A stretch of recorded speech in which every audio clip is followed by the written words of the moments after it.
Hi friends, ಯಾವಾಗಲೂ ಪುಳಿಯೋಗರೆ ಚಿತ್ರಾನ್ನ ಮಾಡಿರ್ತೀವಿ. ಆದರೆ ಈ ವಿಧಾನದಲ್ಲಿ ಒಂದ್ಸಲ ಈ ಮಸಾಲೆ ರೈಸ್ನ ಮಾಡ್ಕೊಂಡು ನೋಡಿ.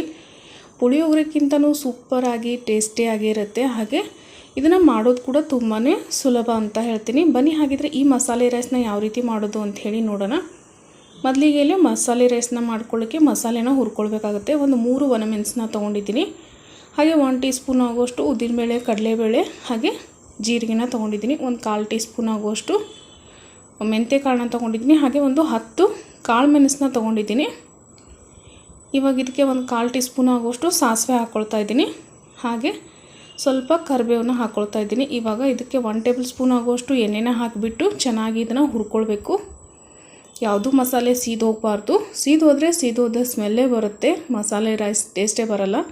ಸೊ ಅದಕ್ಕಾಗಿ ಲೋ ಫ್ಲೇಮ್ನಲ್ಲಿ ಇಟ್ಕೊಂಡು ಚೆನ್ನಾಗಿ ಹುರ್ಕೊಳ್ಳಿ. ಇವಾಗ ಇದು ನೋಡಿ ಚೆನ್ನಾಗಿ ಹುರ್ಕೊಂಡಿದ್ದೀನಿ. ಇದಕ್ಕೆ ಇವಾಗ ನಾನು ಒಣ ಕೊಬ್ಬರಿ ಒಂದು 3 ಟೇಬಲ್ ಸ್ಪೂನ್ ಆಗೋಷ್ಟು, 2 ಟೇಬಲ್ ಸ್ಪೂನ್ ಆಗೋಷ್ಟು ಧನಿಯಾ, 2 ಟೇಬಲ್ ಸ್ಪೂನ್ ಆಗೋಷ್ಟು ಬಿಳಿ ಹಣ್ಣ ಸೇರಿಸ್ಕೊಳ್ತಾ ಇದ್ದೀನಿ. ಇದನ್ನು ಕೂಡ ಅಷ್ಟೇ ಚೆನ್ನಾಗಿ ಇವಾಗ ಇದ್ರ ಜೊತೆಗೆ ಹುರ್ಕೊಳ್ಬೇಕಾಗತ್ತೆ. ಒಂದು ಸಲ ಮಾಡ್ಕೊಂಡು ನೋಡಿ, ತುಂಬಾ ಎಲ್ಲರೂ ಇಷ್ಟಪಟ್ಟು ತಿಂತಾರೆ. ಇವಾಗ ನೋಡಿ ಇದನ್ನು ಕೂಡ ಚೆನ್ನಾಗಿ ಹುರ್ಕೊಂಡಿದ್ದೀನಿ. ಇಷ್ಟು ಹುರಿದ್ರೆ ಸಾಕು. ಇವಾಗ ಇದನ್ನು ಗ್ಯಾಸ್ ಫ್ಲೇಮ್ನ ಆಫ್ ಮಾಡಿ ಇದನ್ನು ತಣ್ಣಗಾಗಲಿಕ್ಕೆ ಬಿಡಬೇಕಾಗುತ್ತೆ. ಇದರಲ್ಲಿ ನಾನು ತಣ್ಣಗಾಗಲಿಕ್ಕೆ ಬಿಡ್ತಾ ಇದ್ದೀನಿ. ನೋಡಿ ಇಷ್ಟು ಮಸಾಲೆ ಹುರಿದ್ರೆ ಪರ್ಫೆಕ್ಟಾಗಿರುತ್ತೆ ಮಸಾಲೆ ರೈಸ್ಗೆ. ಇವಾಗ ಇಲ್ಲಿ ನಾನು ತಣ್ಣಗಾದ್ಮೇಲೆ ಇದನ್ನು ಒಂದು ಮಿಕ್ಸಿ ಜಾರಲ್ಲಿ ಹಾಕ್ಕೊಳ್ತಾ ಇದ್ದೀನಿ. ಇದನ್ನು ನೀರು ಸೇರಿಸದೆ ಹಾಗೆಯೇ ಡ್ರೈ ಆಗಿ ರುಬ್ಕೊಳ್ಬೇಕಾಗತ್ತೆ. ಸ್ವಲ್ಪ ತರಿಯಾಗಿ ಇದನ್ನು ರುಬ್ಕೊಂಡ್ರೆ ಟೇಸ್ಟು ಚೆನ್ನಾಗಿರುತ್ತೆ. ನೋಡಿ ನಾನು ಇಷ್ಟು ತರಿಯಾಗಿ ಇದನ್ನು ರುಬ್ಕೊಂಡಿದ್ದೀನಿ. ಇಷ್ಟಾದರೆ ಮಸಾಲೆ ರೈಸ್ ಟೇಸ್ಟು ತುಂಬಾ ಸಖತ್ತಾಗಿ ಬರುತ್ತೆ. ಸೊ ಇವಾಗ ಒಗ್ಗರಣೆ ಮಾಡ್ಕೊಳ್ಳೋಣ. ಈ ಕಡಾಯಿನಲ್ಲಿ ಒಂದು ಅರ್ಧ ಕಪ್ ಆಗೋಷ್ಟು ಎಣ್ಣೆ ಹಾಕ್ಕೊಂಡಿದ್ದೀನಿ. ಇದಕ್ಕೆ ಇವಾಗ ಒಂದು 4 ಟೇಬಲ್ ಸ್ಪೂನ್ ಆಗೋಷ್ಟು ಕಡಲೆಬೀಜನ ಹಾಕ್ಕೊಂಡಿದ್ದೀನಿ. ಚೆನ್ನಾಗಿ ಇದನ್ನು ಹುರ್ಕೊಳ್ಬೇಕು. ಮನೇಲಿ ಏನಾದರೂ ಪೂಜೆ ಇದ್ದಾಗ ಬಂದವ್ರಿಗೆ ಏನು ಪ್ರಸಾದ ಕೊಡೋದು ಅಂತ ಯೋಚನೆ ಮಾಡ್ತಾಯಿದ್ರೆ ಈ ರೀತಿಯಾಗಿ ಮಸಾಲೆ ಚಿತ್ರಾನ್ನ ಮಾಡಿಕೊಡಿ. ತಿಂದವರು ಕೂಡ ಸೂಪರಾಗಿದೆ, ಯಾವ ರೀತಿ ಮಾಡಿದ್ರಿ ಅಂತ ಕೇಳ್ತಾರೆ. ಇವಾಗ ನೋಡಿ ಇದು ಕಡಲೆಬೀಜನ ಫ್ರೈ ಮಾಡಿದ್ದೀನಿ. ಇದನ್ನು ಒಂದು ಬಟ್ಲಲ್ಲಿ ತೆಗೆದು ಇಟ್ಕೊಳ್ತಾ ಇದ್ದೀನಿ.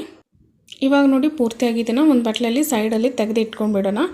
ಇವಾಗ ಇದಕ್ಕೆ ಒಂದು ಅರ್ಧ ಟೀ ಸ್ಪೂನ್ ಆಗೋಷ್ಟು ಸಾಸಿವೆ ಹಾಕ್ಕೊಳ್ತಾ ಇದ್ದೀನಿ. ಸಾಸಿವೆ ಚಟ್ಪಟ ಆದಮೇಲೆ ಇದಕ್ಕೆ ಖಾರಕ್ಕೆ ಒಂದು 3 ಹಸಿಮೆಣ್ಸಿಕಾಯಿನ ಹಾಕ್ಕೊಳ್ತಾ ಇದ್ದೀನಿ, ಮಧ್ಯದಲ್ಲಿ ಕಟ್ ಮಾಡಿಬಿಟ್ಟು. ಹಾಗೆ ಸ್ವಲ್ಪ ಕರಿಬೇವು, ಒಂದು ಒಣಮೆಣ್ಸಿಕಾಯಿನ ಹಾಕ್ಕೊಳ್ತಾ ಇದ್ದೀನಿ. ನಿಮಗೆ ಖಾರಕ್ಕೆ ಎಷ್ಟು ಬೇಕು ಅಂತ ಹೇಳಿ ನೋಡಿಕೊಂಡು ಮೆಣ್ಸಿಕಾಯಿನ ಸೇರಿಸ್ಕೊಳ್ಳಿ. ಯಾಕಂದರೆ ಆಲ್ರೆಡಿ ನಾವು ಪೌಡ್ರ್ ಮಾಡಬೇಕಾದ್ರೆ ಕಾಳು ಮೆಣಸು ಹಾಗೆ ಒಣಮೆಣಸನ್ನ ಸೇರಿಸ್ಕೊಂಡಿದ್ದೀವಿ.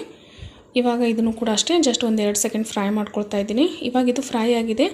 ಗ್ಯಾಸ್ನ ಲೋ ಫ್ಲೇಮ್ನಲ್ಲಿಟ್ಟು ಇದಕ್ಕೆ ಒಂದು 2-3 ಚಿಟಿಕೆ ಆಗೋಷ್ಟು ಹಿಂಗೆ ಹಾಕಿದ್ದೀನಿ. ಹಾಗೆ ಸ್ವಲ್ಪ ಅರಿಶಿನ ಪುಡಿ ಹಾಕ್ಕೊಂಡಿದ್ದೀನಿ. ಇವಾಗ ಇದಕ್ಕೆ ಹುಣಸೆ ರಸನ ಹಾಕ್ಕೊಳ್ತಾ ಇದ್ದೀನಿ.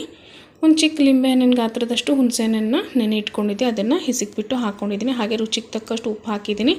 ಒಂದು ಸಲ ಇದನ್ನು ಮಿಕ್ಸ್ ಮಾಡಿದ್ಮೇಲೆ ಇದು ಪೂರ್ತಿಯಾಗಿ ಕುದಿ ಬಂದಮೇಲೆ ಗ್ಯಾಸ್ನ ಲೋ ಫ್ಲೇಮ್ನಲ್ಲಿ ಇಟ್ಟು ಇದನ್ನು ಒಂದು 10 ನಿಮಿಷ ಕುದಿಸ್ಕೊಳ್ಬೇಕಾಗತ್ತೆ. ಇದು ಗೊಜ್ಜು ರೀತಿ ಗಟ್ಟಿಯಾಗುತ್ತೆ. ನೋಡಿ ಇವಾಗ ಇದು ಒಂದು 10 ನಿಮಿಷ ಕುದಿಸಿ ಆದಮೇಲೆ ಈ ರೀತಿ ನಮಗೆ ಗೊಜ್ಜು ರೆಡಿಯಾಗಿದೆ. ಈ ರೀತಿಯಾಗಿ ಸ್ವಲ್ಪ ಗಟ್ಟಿಯಾಗಬೇಕು. ಸೊ ಇವಾಗ ಇದು ಪರ್ಫೆಕ್ಟಾಗಿ ರೆಡಿಯಾಗಿದೆ. ಇವಾಗ ಇದನ್ನು ಗ್ಯಾಸ್ ಫ್ಲೇಮ್ನ ಆಫ್ ಮಾಡಿ ಇದನ್ನು ಕೂಡ ಅಷ್ಟೇ ತಣ್ಣಗಾಗಲಿಕ್ಕೆ ಬಿಡ್ತಾ ಇದ್ದೀನಿ. ನಾನು ಬಿಸಿ ಅನ್ನನ ಮಾಡಿ ಮುಂಚೆನೇ ಈ ರೀತಿಯಾಗಿ ಒಂದು ಬೌಲಲ್ಲಿ ತೆಗೆದಿಟ್ಕೊಂಡಿದ್ದೆ. ಇದು ಪೂರ್ತಿ ತಣ್ಣಗಾದ್ಮೇಲೆ ಇದಕ್ಕೆ ನಾನು ಒಗ್ಗರಣೆನ ಸೇರಿಸ್ಕೊಳ್ತಾ ಇದ್ದೀನಿ. ಬಿಸಿ ಇದ್ದಾಗ ಇದನ್ನು ಮಿಕ್ಸ್ ಮಾಡಿದರೆ ಮುದ್ದೆ ರೀತಿ ಆಗುತ್ತೆ. ಉದ್ರಾಗಿ ಚೆನ್ನಾಗಿ ಬರಬೇಕಂದ್ರೆ ಮುಂಚೆನೇ ಇದನ್ನು ಸ್ವಲ್ಪ ತಣ್ಣಗೆ ಮಾಡಿಕೊಂಡು ಇಟ್ಕೊಳ್ಬೇಕಾಗುತ್ತೆ. ಇವಾಗ ಇದಕ್ಕೆ ನಾನು ಮಾಡಿರೋಂಥ ಗೊಜ್ಜನ್ನ ಸೇರಿಸ್ಕೊಳ್ತಾ ಇದ್ದೀನಿ. ಹಾಗೆ ಫ್ರೈ ಮಾಡಿ ಇಟ್ಟಿರೋಂಥ ಕಡಲೆ ಬೀಜನ ಹಾಕ್ಕೊಳ್ತಾ ಇದ್ದೀನಿ. ಹಾಗೆ ಇದಕ್ಕೆ ಮುಂಚೆನೇ ಮಾಡಿಟ್ಟಿರೋಂಥ ಪೌಡ್ರನ್ನ ಸೇರಿಸ್ಕೊಳ್ತಾ ಇದ್ದೀನಿ. ಎಲ್ಲನೂ ಒಮ್ಮೆ ಹಾಕಬೇಕಂತೇನಿಲ್ಲ. ನಾವಿಲ್ಲಿ ರೈಸ್ ಕ್ವಾಂಟಿಟಿ ಎಷ್ಟಿದೆ ಅಂಥೇಳಿ ನೋಡ್ಕೊಂಡು ಕೂಡ ಹಾಕ್ಕೊಳ್ಬೋದು. ನಾನಿಲ್ಲಿ ಒಂದು 5 ಟೇಬಲ್ ಸ್ಪೂನ್ ಆಗೋಷ್ಟು ಹಾಕ್ಕೊಂಡಿದ್ದೀನಿ. ಇವಾಗ ಇದನ್ನು ಚೆನ್ನಾಗಿ ಮಿಕ್ಸ್ ಮಾಡ್ಕೊಳ್ಬೇಕು. ಈ ರೀತಿ ರೈಸ್ ಐಟಮ್ನ ಮಾಡಿದಾಗ ಕೈಯಿಂದನೇ ಮಿಕ್ಸ್ ಮಾಡ್ಕೊಳ್ಳಿ, ಇನ್ನೂ ಟೇಸ್ಟ್ ಜಾಸ್ತಿ ಇರುತ್ತೆ ಅಂತ ಹೇಳ್ತೀನಿ. ಹಾಗೆ ಯಾರೆಲ್ಲ ಚಾನಲ್ನ ಹೊಸದಾಗಿ ನೋಡ್ತಾ ಇದ್ದೀರಾ ದಯವಿಟ್ಟು ಚಾನಲ್ನ ಸಬ್ಸ್ಕ್ರೈಬ್ ಮಾಡ್ಕೊಂಡು ನೋಡಿ. ವಿಡಿಯೋ ಇಷ್ಟ ಆದರೆ ಒಂದು ಲೈಕ್ ಕೊಟ್ಟು ಸಪೋರ್ಟ್ ಮಾಡಿ ಅಂತ ಕೇಳ್ತೀನಿ. ಹಾಗೆ ನಿಮ್ಮ ಫ್ಯಾಮಿಲಿ ಫ್ರೆಂಡ್ ಜೊತೆಗೂ ವಿಡಿಯೋಗಳನ್ನ ಶೇರ್ ಮಾಡ್ಕೊಳ್ಳಿ.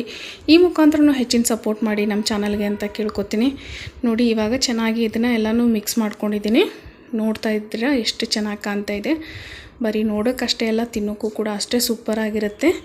ಒಂದೊಂದು ತಿಂತಾಯಿದ್ರೂ ವಾವ್ ಅನಿಸುತ್ತೆ. ಇದನ್ನು ತಿಂತಾಯಿದ್ರೆ ಈ ಮಸಾಲೆ ರೈಸ್ನ ಯಾವುದೋ ದೇವಸ್ಥಾನದ ಪ್ರಸಾದ ತಿಂತಾಯಿದ್ದೀವಿ ಅಂತ ಫೀಲಿಂಗ್ ಬರುತ್ತೆ. ಅಷ್ಟು ಸೂಪರಾಗಿರುತ್ತೆ. ನಿಮಗೂ ಕೂಡ ಈ ವಿಡಿಯೋ ಇಷ್ಟ ಆಗಿದೆ ಅಂತ ತಿಳ್ಕೊತೀನಿ. ಹಾಗೆ ವಿಡಿಯೋನ ಎಂಜಾಯ್ ಮಾಡಿದ್ದೀರಾ ಅಂತ ತಿಳ್ಕೊತೀನಿ. ವಿಡಿಯೋಗೆ ಒಂದು ಲೈಕ್ ಕೊಟ್ಟು ಸಪೋರ್ಟ್ ಮಾಡಿ. ಮತ್ತೆ ಸಿಗ್ತೀನಿ ನೆಕ್ಸ್ಟ್ ವಿಡಿಯೋನಲ್ಲಿ. ಅಲ್ಲಿವರೆಗೆ ಎಲ್ಲರಿಗೂ thank you so much for watching.